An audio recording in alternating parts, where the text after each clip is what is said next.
Carol and I have enjoyed so much, would you come sit beside me, Carol? Have enjoyed so much having our dear friends and fellow servants of our Father, Christoph and Guy and Joel, with us in our home here over the last few days as we're having a very special time together as our KKI core leadership team.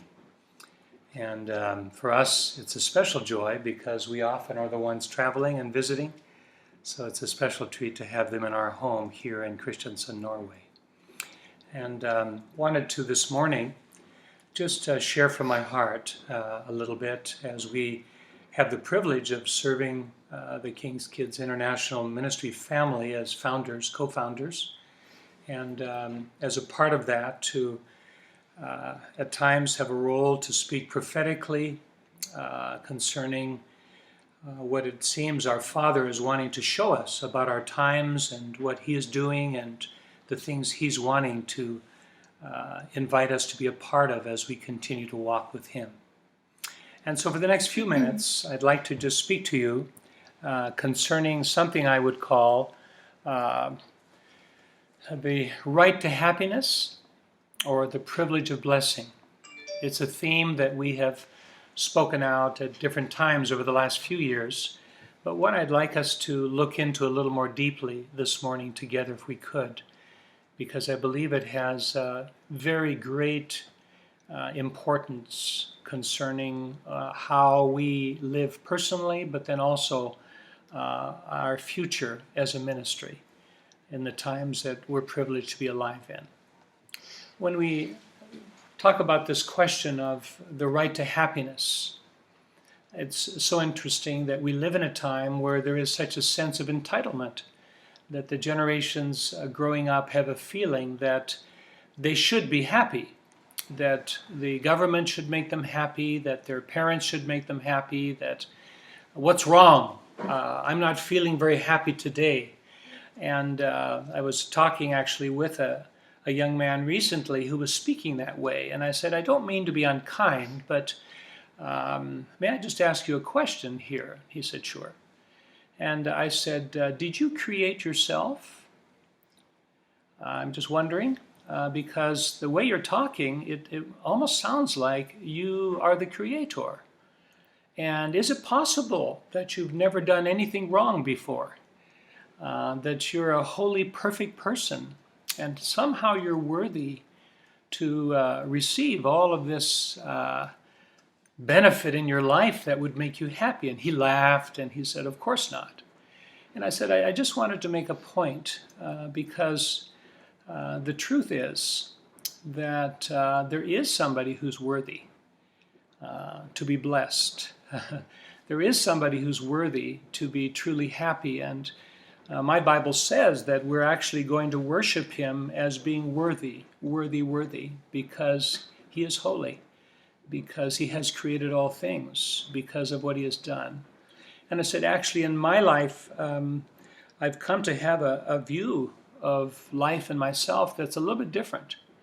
When I came to realize how selfish, how proud, how my choices have actually caused so much grief to the heart of God and pain to other people.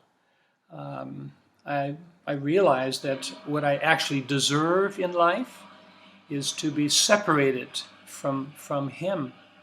Not only separated, but actually to receive the penalty for my actions, which is a very hot place. That's actually what I deserve. But instead, because God has chosen to be merciful and kind and good, He's forgiven me and blessed me. And now in my life, every breath I take, every glass of water I drink, every moment that I'm not in pain, or even in the midst of limited pain, these are undeserved blessings. I'm privileged to be blessed by God. And as we talked together, this young man teared up. And he said, Dale, I didn't mean to be selfish or proud. Help me here. It's confusing because on so many sides, what I hear is, if you try hard enough, then you can know true happiness, and there's a way to create a way of living that is really what you should have. And so we began to talk together a little bit more, and we spoke about Romans chapter 1, verse 25, and I said, Paul actually spoke about this because it's not a new way of thinking. This idea of the right to be happy was actually what Satan suggested to Eve in the garden. Has God said that you can't have all of the fruit? Is he trying to hold something back from you? You have the right to have what you want, the things you see that you would like to have, the experiences that would make you feel good, the significance that you feel you should be given, those temptations of the human heart. You have the right to it. But Paul said, there's a tendency among man to actually believe a lie. And he says in Romans chapter 1, verse 25, that they exchanged the truth of God for a lie.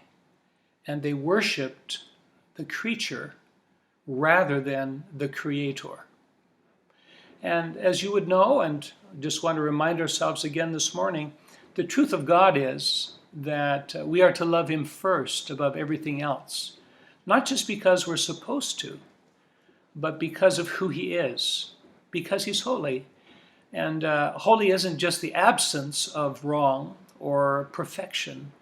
It's the presence of everything that is good and everything that is beautiful and everything that is loving and everything that is kind and everything that is faithful and all the wonderful qualities of who God really is. And then out of that, all that He's done, that He has created all things and it's been good. And He has sacrificed way beyond what He has the need to sacrifice. But out of His mercy, out of His love, He has blessed us in such a deep and amazing way, not just with life once, but then with a second life, an eternal life. In reality, a Christian isn't just somebody who believes in God. Jesus said, actually, the demons do that too. That's not what it really means to be a Christian. A Christian really, when you come down to it, is someone who has met somebody who actually deserves their life more than they do.